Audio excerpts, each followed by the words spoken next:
بسم الله الرحمن الرحيم الحمد لله رب العالمين وصلى الله سيدنا محمد وعلى آله وصحبه أجمعين أما بعد. My dear brothers and sisters in Islam, we are discussing the stories related to the seerah of Rasulullah sallallahu alaihi wasallam, related to the biography of Rasulullah sallallahu alaihi wasallam, and we are learning a lesson or two from each and every story shared here. Today I'm going to talking to you about the sabr of Rasulullah sallallahu alaihi wasallam, on the difficulties, on the things, on the adversities, on the circumstances Rasulullah sallallahu alaihi wasallam faced across his life. Earlier I had a discussion with you regarding how Rasulullah sallallahu alaihi wasallam responded to hate, how Rasulullah sallallahu alaihi wasallam had a lot of courage and motivation and many great qualities he acquired and he had along the way when he faced Taif incident, when he come across with other people around. And he showed great composure, great motivation, great compassion to the people and the mercy towards those who hated him the most, who abused him mentally, physically, and with all the ways possible. He was tortured on a regular basis. Today I'll discuss with you the quality of Rasulullah sallallahu alaihi wasallam, and that is none other than sabr. And we will learn a lesson or two from the same. So what happened when Rasulullah sallallahu alaihi wasallam was just praying in the Kaaba, and the people, the mushrikeen of Makkah also was available there, and they were just standing by and having a lot of discussion regarding different things. Abu Jahl came and he was like, who can torture Muhammad this time around? Who has the courage? Who has this ability? Who can torture this man, Muhammad, who has divided us, who has bifurcated us, who has done, according to them, a lot of bad, lot of damage to their society? Then what happened? Uqba bin Mu'ayt, he just stood up and went and brought the forties of the camel slaughtered somewhere. And when Rasulullah sallallahu alaihi wasallam was in prostration, was into the sajda, he just put it over the shoulder of Rasulullah sallallahu alaihi wasallam. And Rasulullah sallallahu alaihi wasallam couldn't get up because of this heavy burden put on his shoulders, between his neck and shoulder. And you can understand the smell of that fortis. And Rasulullah sallallahu alaihi wasallam was almost there for a while. Abdullah ibn Mas'ud radiallahu anhu narrates that he also was there. He says that I was not able to do so,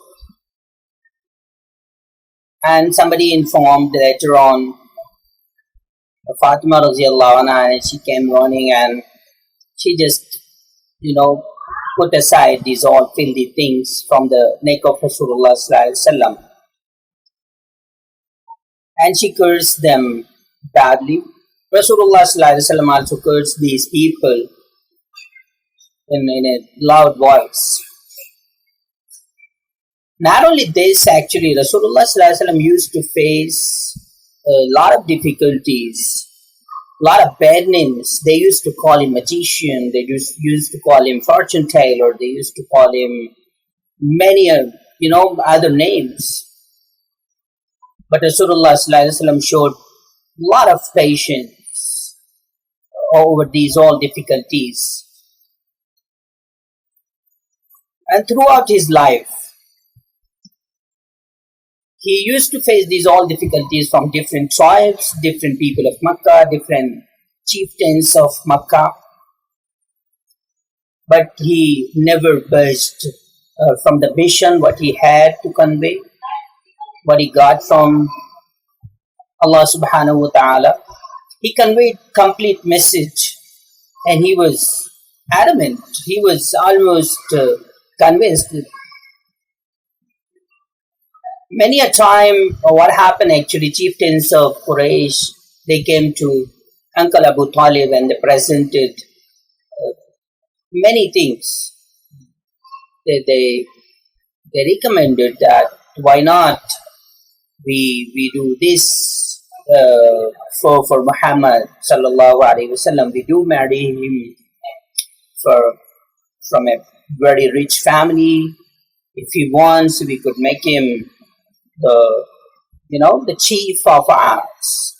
But Rasulullah sallallahu alaihi wasallam said, "Oh my uncle, if they put in my left hand the sun and the right hand the moon, and they ask me to budge from the mission what I have and from the message what I have, I'm not going to budge an inch."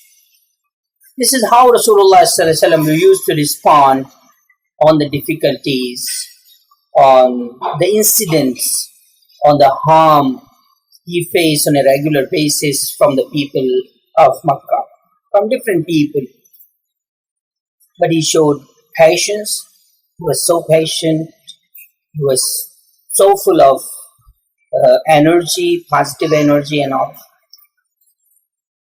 Now, my dear brothers and sisters in Islam, look at ourselves, introspect where we are standing when we compare the difficulties of Rasulullah and difficulties of the Sahaba, radiallahu anhum ajma'in, difficulties of Salaf Salihin, and many great scholars. They faced a lot of hardship, a lot of difficult times, a lot of harm from the people around.